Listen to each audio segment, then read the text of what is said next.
오래전에 일본에서 벌어진 이 일을 그 신문에서 보도한 적이 있는데요. 대충 줄거리 얘기하면 이렇습니다. 일본 고베라고 하는 도시, 오사카에서 막 서남쪽으로 한 2시간인가 차 몰고 가다가 보면 고베라고 하는 데가 나오죠. 고베는 그 언젠가 지진이 나서 아주 유명했던 도시 중에 하나입니다. 이 고가 철도가 엿가락처럼 무너지고요. 그래서 지금도 고베에 가면 지진 박물관이 있습니다. 박물관이라 그러면 무슨 특별한 거 있는 것 같은데 사실은 지진 난 현장을 그냥 박물관으로 만들었어요. 그래서 그 현장 안에 들어가 보면 한 집이요, 집 한 채가 톱으로 쫙 자른 것처럼 해놓고 빗겼어요. 그래서 그게 거실하고 주방을 가운데 토막을 쫙 잘라가지고 쫙 빗겨서 이쪽은 5m 저쪽으로 가고 반쪽은 5m 이쪽으로 왔습니다. 어떻게 그렇게 한 거지? 참 하나님이 한번 손대시면 굉장히 무섭다 그런 생각한 거예요. 그러니까 거기 고베 지진에 일반 지진은 위아래 이렇게 하는 건데 고베 지진은 이게 평으로 이렇게 오는 거죠. 이 판 자체가 삐껴가지고 동강 날아서 이렇게 가버린 겁니다. 그러니까 주방이 같이 있던 주방이 5m 저쪽으로 가고 반쪽은 이쪽으로 오고 그대로 이 주방에 있던 그릇이나 이런 것들이 다 이렇게 그대로 있은 채로 이렇게 옮겨갔습니다. 참 지진이 무섭긴 하다 그런 생각을 해봤습니다. 여하튼 그 고베에서 일어난 일입니다. 저 음악 소리라고 들으시고 저기 신경 쓰지 마시고요. 예, 아무래도 예배 끝나고 갈 때 비 좀 맞겠다 그런 생각하지 말고 그건 나중 문제예요. 지금은 은혜 받는 게 문제니까 그건 다 잊어버리고 일본 고베이에서 초등학교 6학년짜리 아이의 머리가 이렇게 잘려서 머리만 중학교 교문 앞에 이렇게 널려진 적이 있었습니다. 근데 그 머리에는 이 입에 이렇게 낙서 비슷하게 이렇게 쪽지가 붙어 있었는데 그 쪽지에는 이렇게 써 있습니다. 경찰 제군들 나를 중지시켜 볼라.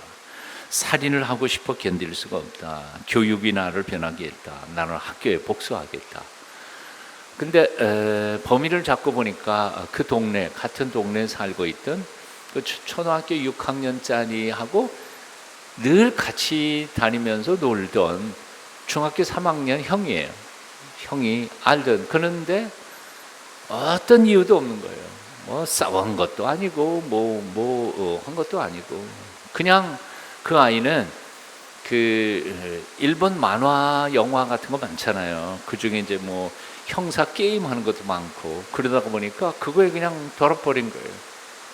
게임의 하나로 자기 동네 아이를 죽여가지고 목을 잘라가지고 거기다가 중학교 교문 앞에다가 널어놓은 거죠.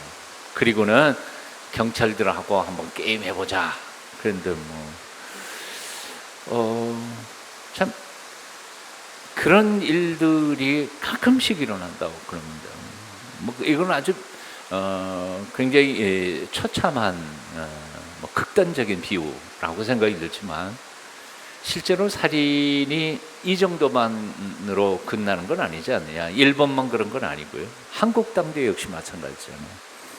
몇 년 전에 부부싸움 끝에 3남매를 목졸라 살해해서 안매장한 38살짜리 아버지가 대구에서 붙잡혔죠. 뉴스 다 보셨던 거예요. 술을 함께 마시다가 그만 앞에 앉아있던 친구가 농담 몇 마디 하는 게 기분 나쁘다 그래서 옆에 있던 칼을 잡아갖고 그냥 찔러서 그 자리에서 죽인 사건도 있고요. 용돈 적게 준다고 부모님 살해한 청소년이 있고 또 기분 나쁘다고 유서 써놓고 자살한 청년이 있기도 하고 부부싸움 하다가 화가 난 김에 그냥 불을 질러 버렸어요. 자기 집에다 불을 질렀는데 애매한 사람 2층 집에 있는 사람이 오히려 피신하지 못하고 불에 타 죽는 비극이 사실 오늘날 우리 한국 땅에서 버젓이 벌어지고 있는 사건이다. 기가 막힐 노릇이죠. 요즘에 사람의 목숨이 파리 목숨보다 더 못한 이런 시기가 있지 않은가 그런 생각을 봅니다. 어떤 분이 이런 글을 썼습니다. 철학과 예술에서는 휴머니즘, 인문주의라는 거죠. 인문주의 또는 뭐 다르게 표현하면 인본주의라고 그럽니다. 인문주의가 판을 치고 신학에서조차 인본주의 신앙이 거론되고 있는데 실제로 사람의 가치는 조금 더 올라가고 있는 것 같지 않다. 오히려 인간의 가치는 땅에 떨어지고 있는 것이 아닐까. 참 웃긴다는 거죠. 인간이 최고다. 하나님을 배제해버리고 우리 인간이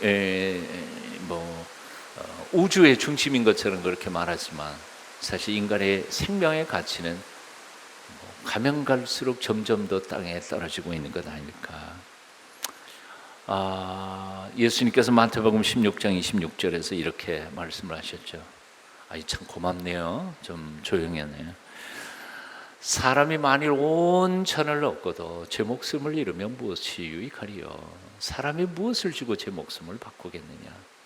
이 예수님의 말씀이 옳지 않아요? 사람이 뭘 주고 제 목숨과 바꿀 수 있겠어요? 목숨보다 더 소중한 게 어디 있겠어요?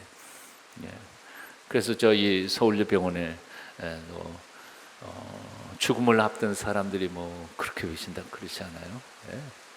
내 재산 절반 나눠줄 테니까 제발 날 좀 살려줘. 의사 선생님들한테 부탁을 하는데 그 의사가 할 수 있는 일도 아니잖아요.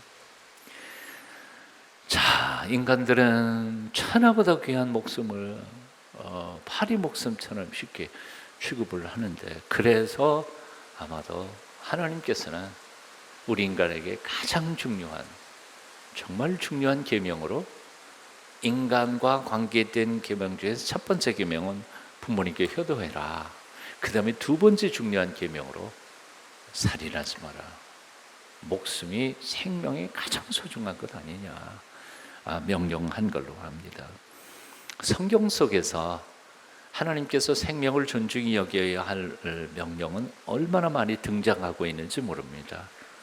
창세기 9장 6절에 보면 무릇 사람의 피를 흘리면 사람이 그 피를 흘릴 것이니 이는 하나님이 자기 형상대로 사람을 지었음이니라. 자, 요 잠깐만 보세요. 무릇 사람의 피를 흘리면 사람이 그 피를 흘릴지니 뭐예요? 앞에 피를 흘린 자는 그 사람의 피가 흘려진단 말이에요. 다른 사람을 죽이면 자기도 죽을 것이다.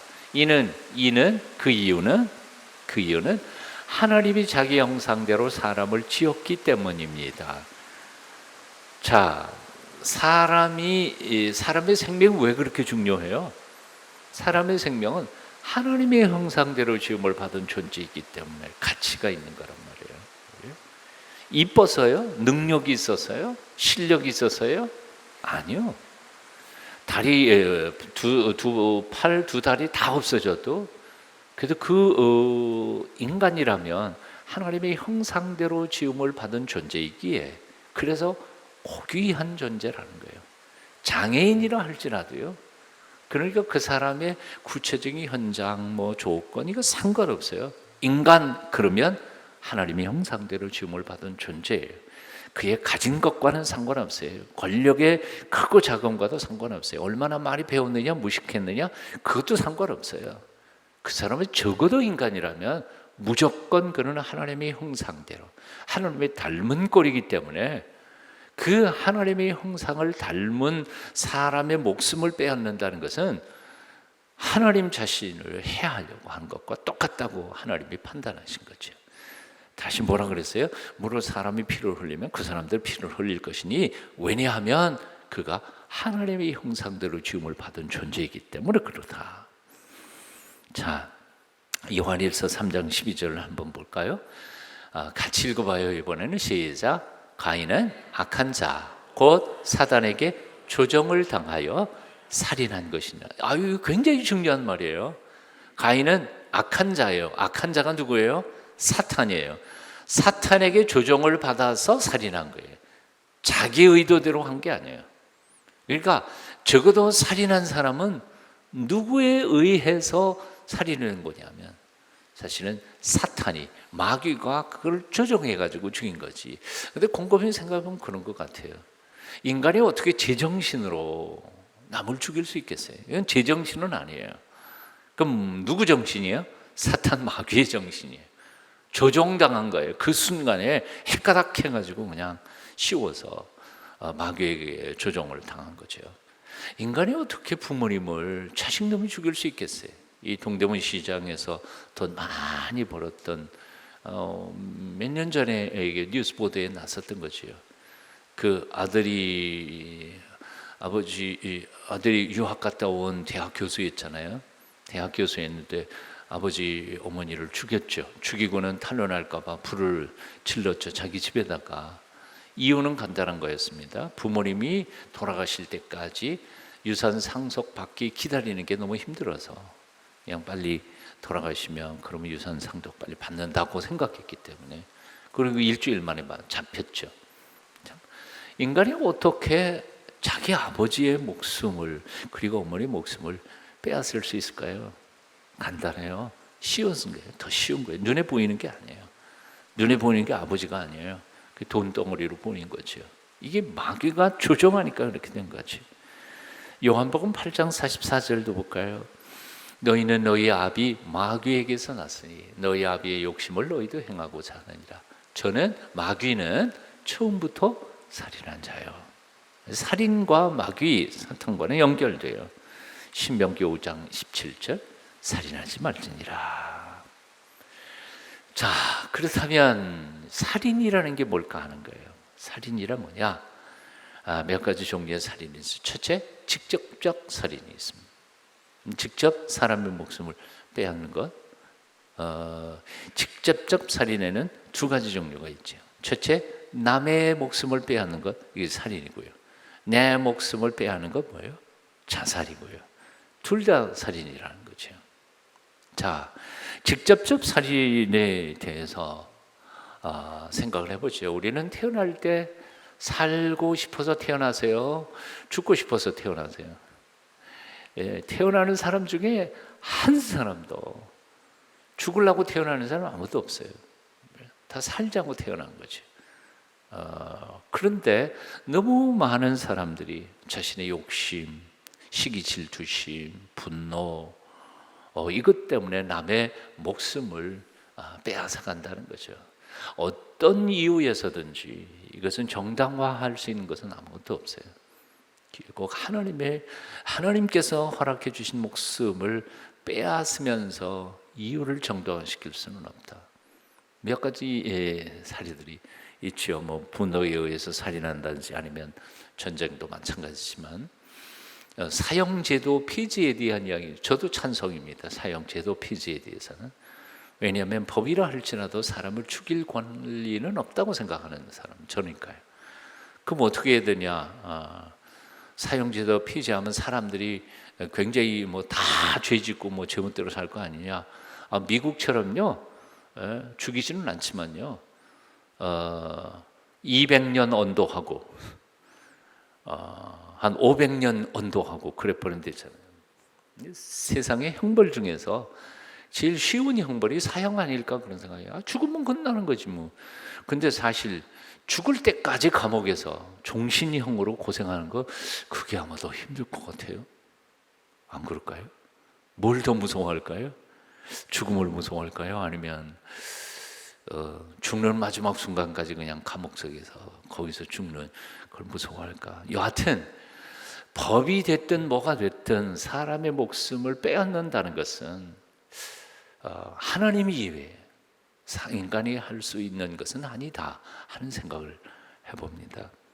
직접적 살인, 다른 사람의 목숨을 빼앗는 겁니다.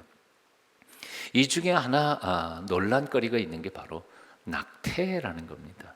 태아살인이죠. 낙태라는 말보다는 태아살인이라고 말하는 것이 옳은데요. 엄마 뱃속에 있는 거죠. 내 새끼, 이 자기 소유라고 생각하는 거예요. 내 몸에 있는 내 생명이니까 내가 없앨 수 있다고 생각하고 거기 가서 낙태 수술을 받는 거죠. 여러분은 어떻게 생각하세요? 그게 옳다고 생각하십니까? 소아과 의사들 중에, 산과 의사들 중에 낙태 수술하는 사람들, 소아과 의사는 아니네요. 산과 의사들 중에 낙태 수술하는 사람들 참 많이 있는데, 나는 하나님 앞에 가고 그거 어떻게 죄값을 치룰까 하는 생각이 참 두려운 생각이 듭니다. 여러분은 어떻게 생각하세요? 엄마 뱃속에 있는 태아가 몇 개월쯤이면 그가 영혼이 있다고 느낄 수 있을까요? 벌써 3, 4주만 되면 모양새가 다 갖춰져 있어요. 심장도 꽁닥꽁닥 뛰고요. 물론 그게 이제 스캔해가지고 보일 때쯤 되면 조금 시간이 지나야 되지만 역시 생명은 똑같은 거예요. 조직신학 쪽에서 인간의 영혼이 언제 부여받을까? 잉태하는 순간일까? 아니면 엄마 뱃속에 있어서 몇 주 후일까? 뭐 이건 토론의 여지가 있어요. 뭐 정답은 없습니다. 아직까지 우리는 잘 몰라요.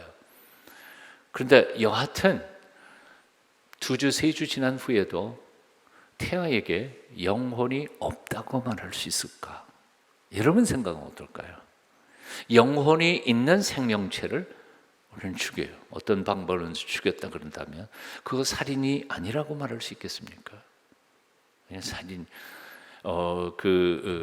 가톨릭 쪽에 수녀회에서 만든 소리 없는 아우성이라고 그랬는지 함성이라고 그랬는지 그 번역된 게 있어요. 옛날에 테이프로 만들어 놓은 것인데요. 낙태의 현장에 대한 고발 보도에 대한 동영상이었습니다. 근데 그거 보면 너무너무 끔찍해 볼 수가 없어요. 그러니까 그 산모 몸에 있는 아이들을 그 산과 의사가 끄집어내 가지고 그걸 쓰레기통에도 버리는 거죠. 그런데 그렇게 해서 나온 아이들의 조그만 아이들의 그 시신이라고 말할, 그것도 시신이죠. 생명체니까. 그런 것들이 통에 담겨서 버리는 그 현장들을 보면 끔찍합니다. 대한민국에 1년에 몇 명의 영아들이 살해를 당하고 있을까요? 이 영아라고 아니죠. 몸속에 있는 아이들이. 저는 가끔씩 이런 생각을 해봅니다. 국가가 다른 데에 자꾸 돈 쓰지 말고 낙태하지 않고도 아이를 낳고도 그 아이들을 입양하든지 아니면 국가가 잘 키워준다 그런다면 인구 문제는 해결 다 될 것 같은 생각이 들어요. 인구 문제 해결 안 될까요? 지금 죽어가는 아이들만 다 해가지고 관리 잘하고 잘 키우면 준다 그런다면 우리 인구 절벽이라고 그래서 뭐 2020 몇 년도부터는 지금 다 줄어들어가지고 노동력 줄어서 아마 젊은이들이 노인들 2명, 3명 혹은 5명 복양을 해야 된다. 그럼 이제 이 국가 경제 망한다. 뭐 그런 소리 하고 있는데 그 문제 해결하는 방법은 딱 간단해요. 네? 낙태하는 아이들만 살려내도 될 것 같아요. 이거를 국가 정부에서 좀 들어야 되는데. 여하튼 이거는 지금 주제가 아닙니다. 낙태 살인도 살인이다. 자, 그렇다면 어떻게 할 거냐? 크리스찬 상과 의사들 중에도 낙태 엄청나게 많이 했습니다. 요 며칠 전인가 그 의사들이 지금 데모하고 있죠. 네? 아마 뉴스 보도에서 보셨을 겁니다. 데모하고 있어요. 낙태할 권한을 줘라. 사실 전 세계에서 우리나라는 아직까지도 그래도 낙태는 죄다라는 거 이제 법률적으로 규정한 나라인데 이거 없애자 그러고 데모하고 있더라고요. 의사 선생님들이. 이게 여성의 권리란 그래요. 여성이 자기 건강에 대해서 자기가 할 수 있는 권리다 그러는데 그럼 그 속에 있는 놈은 어떻게 데모해요? 데모를 못 하잖아요. 그냥 찍소리 못하고 죽을 수밖에 없는 거니까 참 기가 막힐 노릇입니다. 자, 몰라서 낙태한 사람들, 사실 예수 믿는 사람들 중에도 연세 좀 있으신 분들은 옛날에는 뭐 아무런 의식 없이 그냥 아이를 지운다 그랬어요. 사람인데 지우개도 아닌데 지운다 그랬는데 그렇게 해서 범죄했던, 살인죄를 범했던 사람들, 그리고 아무런 의식 없이 기독교 의사들이, 기독 의사들이 수많은 생명들을 했던 사람들이 정말 하나님 앞에 처절하게 자기 자신의 죄를 회개하면서 하나님 앞에 용서를 구해야 된다고 생각합니다. 그것을 방관하고 지켜보았던 우리도 이 문제에 대해서는 정말 하나님 앞에 회개하고 바로 서야 된다고 그렇게 생각합니다. 대신 어떻게 뭘로 갚을 수는 없어요. 그럼에도 불구하고 내가 지은 죄에 대하여 하나님 앞에, 그리고 민족 앞에 뭘 어떻게 할까 스스로 기도하면서 성령께서 주시는 마음으로, 그래도 보상은 아니지만 좀 하나님이 용서하실 건덕지는 좀 만들어 놓으셔야 되지 않을까 하는 생각을 해봅니다. 제가 말씀드리는 취지는 아마 이해했으리라고 생각하고요. 자살이 죄냐 그렇게 생각하는 사람들도 있는 것 같아요. 그리고 자살 문제에 대하여 많은 사람들은 오죽하면 죽음까지 생각했겠냐, 인간적인 감정으로 그렇게 해서 그걸 합리화시키려고 하는 사람들도 있는 것 같습니다. 그러나 분명한 것은 어때요? 자살이 죄예요? 아니에요? 당연히 죄이죠. 남의 목숨을 끊든 내 목숨을 끊든 이것은 분명히 살인인 건 틀림없습니다. 자살하는 사람들의 근거는 바로 이거야. 내가 내 목숨, 남의 목숨 끊는 것도 아니고 내가 내 목숨 끊는데 누가 뭐라 하냐. 그런데 그 생각 자체가 잘못된 게 내 목숨이 아니죠. 이게 내 겁니까? 이게 내 거예요? 내가 취득했어요? 내가 얻어가지고 나온 거예요? 내가 돈 주고 샀어요? 아니요. 이건 하나님이 내게 부여해 주신 유일한 생명이에요. 하나님이 허락하신 거예요. 그냥 하나님 거예요. 하나님께서 나를 이 세상에 보내시면서 내가 너를 통해서 이룰 일이 꼭 있단다. 열심히 살아. 내가 너에게 준 시간, 돈, 달란트, 재능 이거 다 활용해서 이웃과 세상을 복되게 하면서 살아. 살다가 내가 너에게 허락한 시간만큼 열심히 살다가 그리고 허락한 시간 끝나면 내게 오라. 그리고 우리를 이 세상에 사명을 주어서 보냄을 받은 존재들이 바로 우리인 거죠. 그러니까 살고 죽음이 내게 있는 게 아니에요. 하나님에게 있는 거죠. 왜 살아야 하나? 그러니까 병상에 누워가지고 2년, 3년 있으면서 그 병상이 내려오지도 못해요. 그런데도 죽지 않는 생명을 보면서 참 많은 고민들을 해요. 그런데 제 경험에 의하면요, 그래도 거기 있어야 할 존재, 살아 있어야 할 이유가 있기 때문에 때로는 우리가 그것을 모를 때도 있지만 분명히 하나님은 이유가 있기 때문에 살려두신다. 이것은 저는 믿습니다. 우리 한석원 장로님, 장모님 떠나시던 것도 앞뒤 보면 아마 내용 아시는 분은 아실 거예요.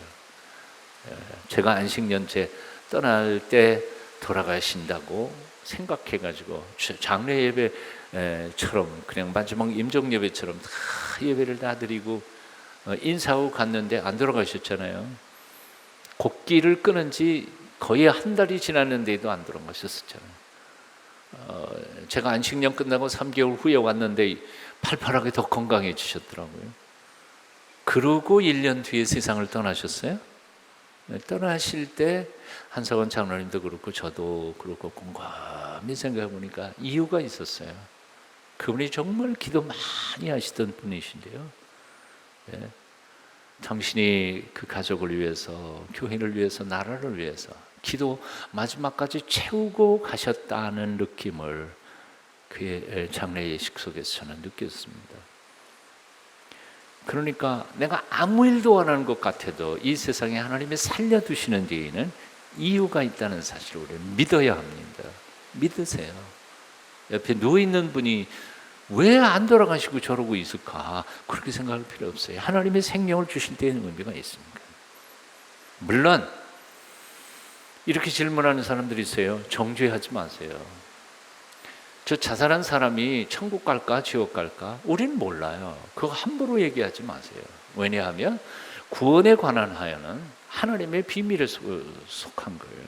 누가 구원받을지 누가 구원을 못 받을지 인간의 수학적 계산을 가지고 성경 몇 구절 갖다가 해서 이 사람 구원받았다 못 받았다 함부로 그렇게 말할 게 아니에요. 하나님의 마음을 누가 알겠어요? 몇 가지의 성경 구절들은 있기는 있어요. 저도 그런 거 다 얘기할 수 있어요. 그러나 그건 몰라요. 그러니까 자살한 사람은 지옥 갑니까? 천국 갑니까? 이렇게 너무 질문. 난 대답 못해요, 그런 거. 그리고 자살한 사람을 가족의 일원으로 둔 그 가족들의 심정이야말로 얼마나 아프겠어요. 여러분 입장 바꿔놓고 생각해 보세요. 그리고 본인은 또 어땠을까요? 얼마나 삶의 무게가 힘들고 어려웠으면 그 극단의 결단을 했을까? 다 이해해요. 그리고 그런 가족을 둔 가족들을 교회 안에서는 정죄하지 말고 품어야 돼요. 얼마나 힘드냐, 얼마나 아프냐. 너무너무 힘드셨겠다. 그리고 그들이 마음의 상처가 풀어질 때까지 우리는 품어주고 돌봐줘야 한다고 생각합니다. 동의하세요? 이런 비극들을 누군들 경험하지 못하겠어요. 뭐 어느 한 사람은 그랬으니까 그렇게 된다 그렇게 말할 수 없어요. 누가 어떤 일을 당할지 모르니까요. 예, 그럼에도 불구하고 자살은 합리화시켜서는 안 된다. 정당화시켜서도 안 된다. 여러분 정말 죽고 싶은 순간이 있다 할지라도 조금만 더 견뎌보세요. 모든 것 합해서 가장 좋은 것 만들어 가시는 하나님이 우리 아버지 하나님이신 것을 믿으시죠? 좀 힘들어도 견뎌보세요. 인생살이가 만만치 않잖아요. 팍팍하잖아요. 힘들잖아요. 그럼에도 불구하고 이겨낼 때 하나님의 놀라우신 축복이 함께 하실 줄로 믿습니다. 자살 아예 꿈에도 꾸지 말자는 거예요. 아무리 힘들어도. 네. 참 재미있는 표현을 했더라고요. 자살, 그러니까 거꾸로 읽으니까 살자 그렇게 나와요. 예, 자살 그러지 말고 거꾸로 읽어요. 살자. 자, 직접 살인에 대한 이야기를 조금 했습니다. 이제 두 번째는 간접 살인이 있습니다. 성경에는 간접 살인에 대한 이야기도 참 많이 나옵니다. 첫째, 간접 살인의 대표적인 게 미움과 증오심입니다. 주님 그리고 또 예수님께서는 꼭 사람의 이 육체적인 목숨을 죽이는 것만 살인이라고 말하지 않았어요. 복음서에 보면 형제의 마음을 아프게 하고 희망을 죽이는 것도 살인이라, 즉 정신적 살인, 영적 살인에 대한 이야기를 성경에서 말씀해요. 우리 마태복음 5장 산상수훈에 나오는 얘기죠. 가장 많이 아는 거죠. 마태복음 5장 21절부터 22절까지 말씀인데요. 옛사람에게 말한 바 살인치 말라. 같이 읽어볼까요? 시작. 옛사람에게 말한 바 살인치 말라. 누구든지 살인하면 심판을 받게 되리라 하였다는 것을 너희가 들었으나 나는 너희에게 이르노니 형제에게 노하는 자마다 심판을 받게 되고 형제에 대하여 라가라 하는 자는 공회에 잡히게 되고 미련한 놈이라 하는 자는 지옥불에 들어가게 되리라. 살인에 대한 또 다른 해석입니다. 우선은 미움에 대한 거예요. 미움. 요한 1서 3장 15절도 이렇게 말씀했어요. 그 형제를 미워하는 자마다 뭐라고요? 살인하는 자니. 미워하는 자가 살인하는 자라는 거예요. 살인하는 자마다 영생이 그 속에 거하지 아니하는 것을 너희가 아는 바라. 자, 살인, 이 육체의 목숨을 죽이는 것에 대하여는 우리는 정말 무섭게 생각합니다. 그런데 그렇게 생각하는 사람들이 교회 안에서는 집사끼리, 권사끼리, 재직끼리, 목사, 장로 미워하는 것을 죄라고 생각하지 않는단 말이에요. 자, 질문 다시 한번 해볼게요. 아까 예수님께서 하신 말씀이 있었어요.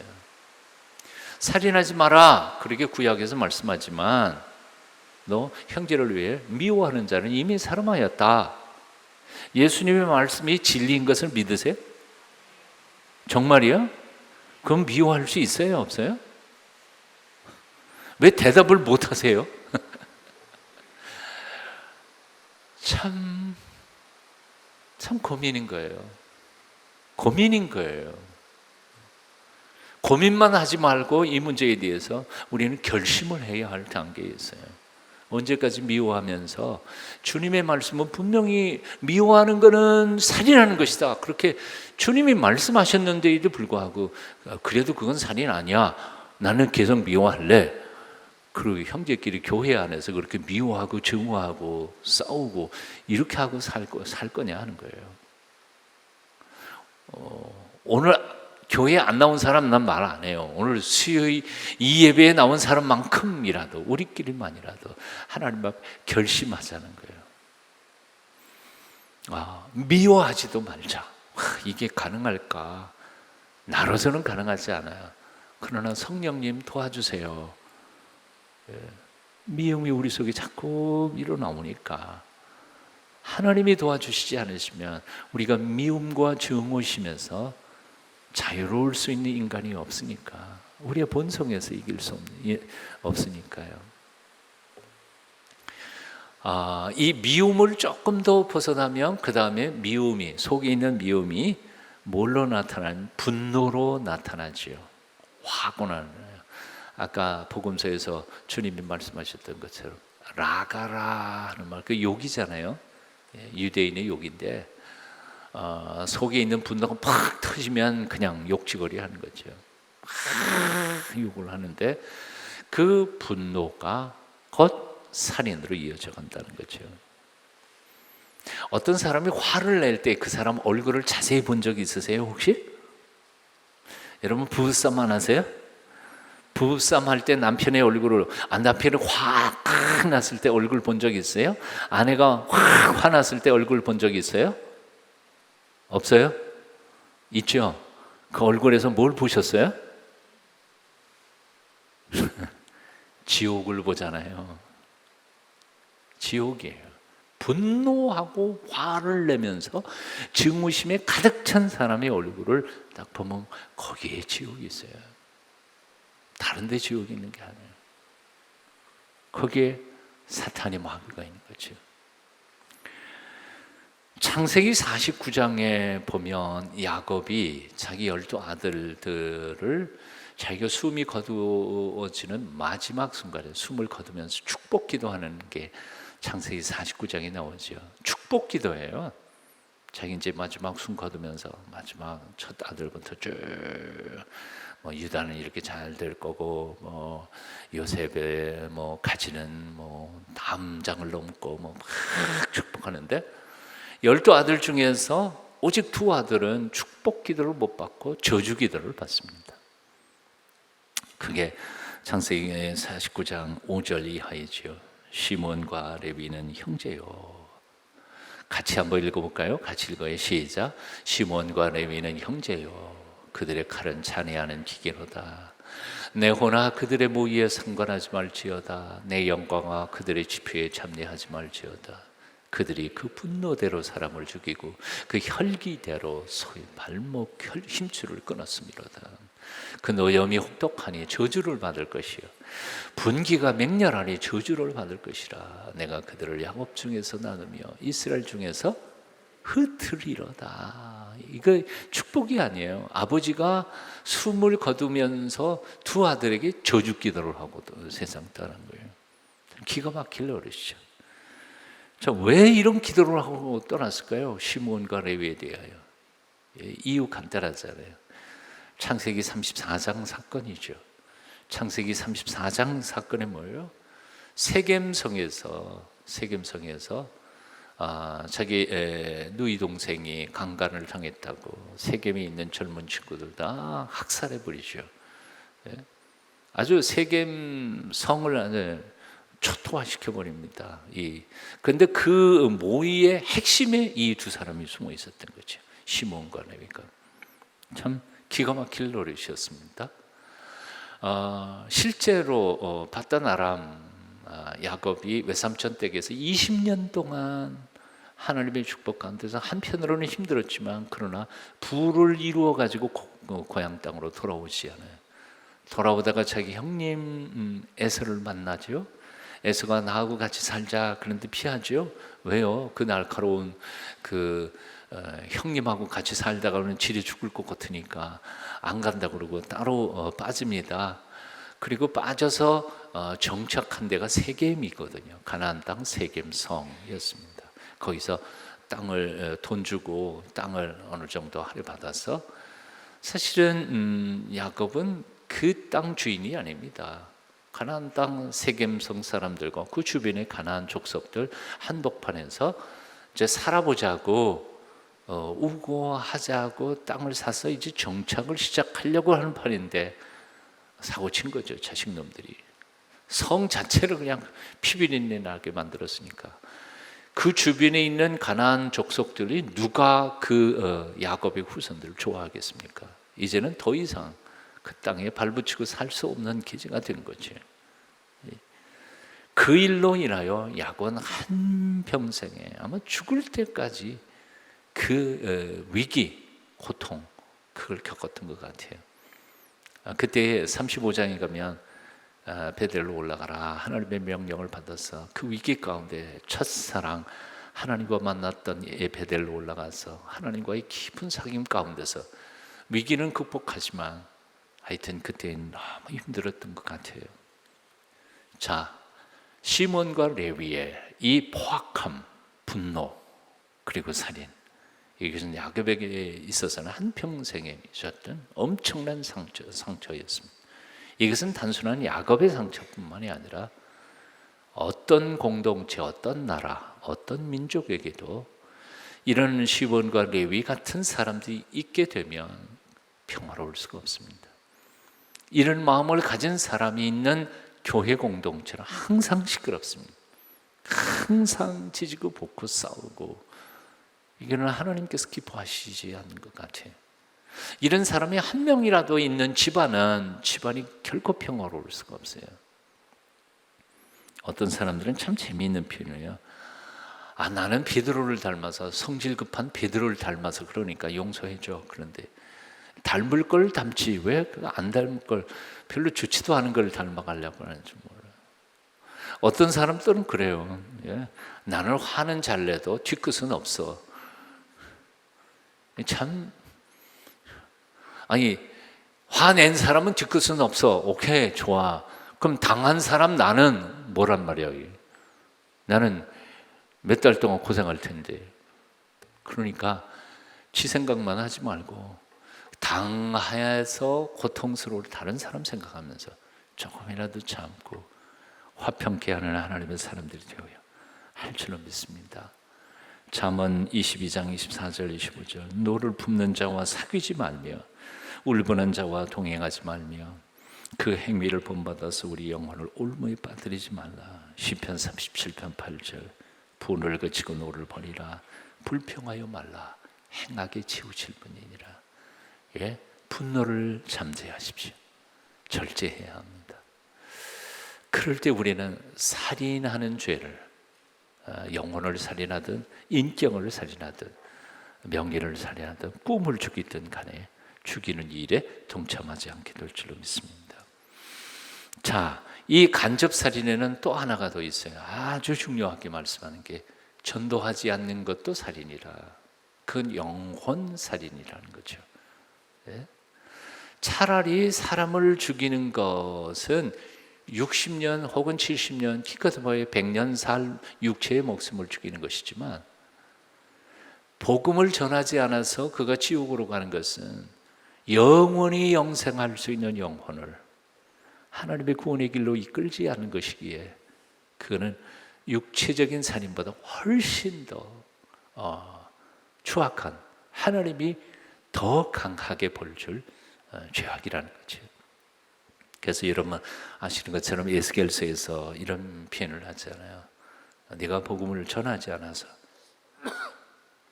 내가 경고한 것을 경고하지 않아서 그 사람이 죄를 지으면 그 사람은 자기 죄값 때문에 죽겠지만 그 피값은 내가 너에게서 전하겠다, 취하겠다. 왜? 네가 전하지 않아서 그가 돌이키지 않았으니까. 말씀을 전하는 자의 이 책임이 얼마나 무서운지에 대하여 에스겔서 3장을 말씀하시오. 이 가을에 하나님 앞에 책망받을, 복음을 전하지 않음으로 해서 매맞을 일이 없게 되기를 축원합니다. 하나님이 내게 혹 맡겨주신 곁에 있는 사람들, 우리 가족들, 친구들, 친척들, 복음 전해서 구원받게 되는 역사 일어났으면 좋겠습니다. 이번에 고등학교 동기 동창 둘을 만났는데요. 하나는 교회 열심히 잘 다녀요. 그래서 나 봤다 그래서 기뻐하고 이번에 뭐 또 문자가 왔더라고요. 귀국했는데 너 만나가지고 이번에 신앙을 다시 한번 재정립하고 열정을 되찾게 돼서 너무 고맙다. 그리고 문자를 찍어준 친구가 있는가 하면, 한 친구는 교회 안 다니는 캐톨릭 신자라는데 캐톨릭 신자들 아시잖아요. 1년에 한 번 나가도 뭐 자기 캐톨릭 신자, 술 담배 잘 피울 수 있어서 캐톨릭 신자인 사람들이 많으니까. 그 친구도 나하고 밥 먹으면서는 막 딴 얘기 막 하다가 그래도 결정적인 순간에 돌아와서 카톡으로 나한테 문자 보낸 거 보니까, 동순교회 예배 어디에 들어가면 들을 수 있냐, 네 설교 듣고 싶다, 찬양대 듣고 싶다. 그래서 제가 적어서 보냈습니다. 제가 기도하고 있습니다. 하나님, 늦었어도 그 영혼도 구원해 주십시오. 어느 기회든지 전도의 기회로 우리는 사용해야 할 줄로 믿습니다. 자, 마지막 이제 결론을 맺도록 하겠습니다. 그러면 살인하지 않도록 하기 위해서 우리는 뭘 어떻게 해야 할 거냐? 구체적으로요. 첫째, 생명을 존중히 여겨야 한다. 생명을 소중히 여겨야 한다. 뭐 이름은 얘기 안 하겠습니다. 뭐 초등학교 선생님이셨었던 분이 글을, 수필을 참 잘 쓰시죠. 그분이 그 수필 보면 아직도 지금 제가 기억에 남는데, 자기 학교 아이들이요, 병아리를 사가지고, 병아리를, 저기 용돈도 그렇게 많지도 않은데 아이들이 병아리, 학교 앞에서 파는 병아리를 사는 거예요. 그러니까 저놈들 참 마음이 이쁘다 그러는데, 나중에 사실을 알고는 기겁을 한 거예요. 병아리 사가지고 학교 옥상으로 올라가는 거예요. 옥상 4층, 5층 옥상에서 이걸 떨구면서 누구 병아리가 오래 날아가는가. 분명히 그 병아리들은요, 아직 날개가 제대로 안 돼 있기 때문에 거기서 떨어지면 다 죽는 거예요. 다 죽을 줄 뻔히 알면서도 게임하느라고 그 병아리를 날리는데 기겁을 했다는 거죠. 어린 마음에 그 예쁜 생명들의 소중함을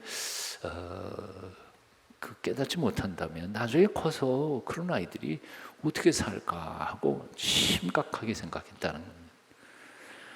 창세기 9장 3절 이하에서 하나님께서 그 대홍수 후에 간절히 명하신 게 있죠. 무릇 산 동물은 너희 식물이 될지라 채소같이 내가 이것을 다 너희에게 주노라. 그러나 고기를 그 생명되는 빛에 먹지 말 것이니라. 내가 반드시 너희 피 곧 너희의 생명의 피를 찾으리니, 짐승이면 그 짐승에게서, 사람이라 사람의 형제면 그에게서 그의 생명을 찾으리라. 무릇 사람의 피를 흘리면 사람이 그 피를 흘릴 것이니 이는 하나님은 자기 형상대로 사람을 지었습니다. 생명을 존중히 여기십시다. 생명 중에서도 하나님의 형상대로 지음을 받은 사람들의 생명, 목숨, 정말 남의 목숨이나 내 목숨이나 소중히 여기는 마음을 가지면서 살아가야 할 줄로 믿습니다. 두 번째, 미움을 조심해야 합니다.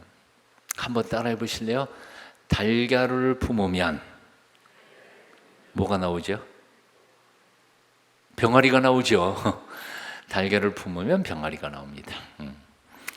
뱀 알을 품으면 뭐가 나올까요? 뱀이 나오죠. 예, 조금 더 들어갑니다. 음란의 마음을 품으면 뭐가 나와요? 간음이 나오고, 미움을 품으면 뭐가 나와요? 살인이 나옵니다. 뭘 품느냐? 이 마음에 품는 게 곧 나의 삶입니다. 예. 음란한 생각을 품으면 간음이 나오고요. 그리고 미움과 증오심을 기르고 또 품으면 살인이 나올 수밖에 없습니다. 마음에 품는 것을 조심하십시다. 자, 가장 중요한 마지막 계명이 있습니다. 사랑하라는 것입니다. 사랑만이 우리가 이 살인의 죄를 면할 수 있는 가장 최고의 비밀입니다. 요한계시록에 에베소 교회에 주님께서 책망하신 말씀 하나 있죠. 너를 책망할 것. 너 정말 잘했어요. 에베소 교회 성도들이 잘했어요. 99가지 잘했어요. 근데 너를 책망할 거 딱 한 가지가 있다. 내가 첫사랑을 잃어버렸다. 근데 이게 심각한 거예요. 99가지를 잘했어도 사랑에 실패한 크리스찬은 100% 실패한 거예요. 예? 부부가 아무리 행복해도요, 서로 사랑하지 않는 부부는 부부가 아니지 않아요.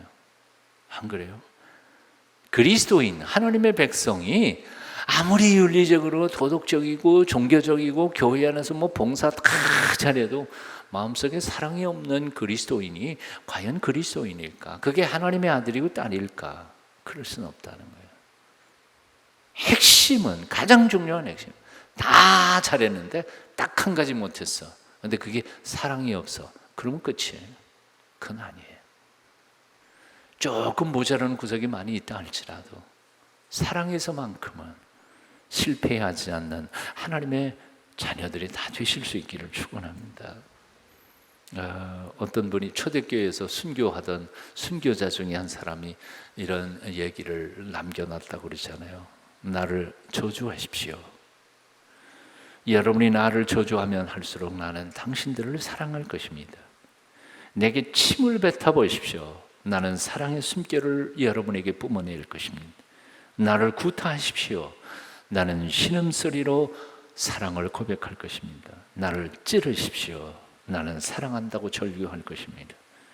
나를 짐승의 먹이로 던지십시오. 나는 사랑의 제물이 될 것입니다. 나를 불태우십시오. 그러면 나는 사랑의 열기로 당신의 증오의 가슴을 녹일 것입니다. 한 번 읽고 끝날 수 있는 글은 아닌 것 같아요. 이동원 목사님이 이런 글을 쓰셨습니다. 살인하지 말라. 이 계명은 오직 사랑할 때만 순종할 수 있는 계명이다. 이 계명은 오직 사랑의 예수님을 마음속에 영접할 때에만 순종할 수 있는 계명이다. 사랑할 때 비로소 우리는 용서할 수 있다. 사랑할 때 비로소 우리는 이해할 수 있다. 사랑할 때 비로소 우리는 하나님을 알게 된다. 사랑할 때 비로소 우리는 예수님을 닮아가게 된다. 사랑하면서 주님을 닮아 미움을 십자가에 못 박아버리고 평화를 만들어가는 하나님의 사람들이 다 되시기를 축원합니다.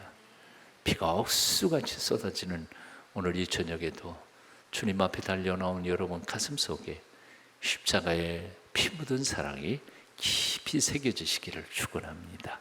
기도하겠습니다. 귀하신 주님을 찬양합니다. 육체적인 살인에 대해서는 우리가 심각하게 끔찍하게 생각하면서도 정신적, 영적 살인에 대하여는 우리의 마음속에 있는 어떤 사람을 향한 미움이나 증오심에 대해서는 심각하게 죄책감을 가지지 않을 때가 참 많이 있었습니다. 이 가을 우리의 영혼이 하나님 앞에 깨끗해지기를 원합니다. 순결해지기를 원합니다. 온전한 주님의 십자가의 사랑으로 충만하기를 원합니다. 미움을 극복하고 증오심을 극복하고 모든 사람을 주님의 사랑으로 온전히 사랑함으로 이 땅 위에 어떤 종류의 어떤 모습의 살인이든지 극복하고 이겨낼 수 있도록 은혜 위에 은혜를 더하여 주시옵소서. 우리 동순교회 공동체에 하나님의 온전하신 사랑이 꽃피게 역사하여 주시옵소서. 예수님의 이름으로 기도합니다. 아멘.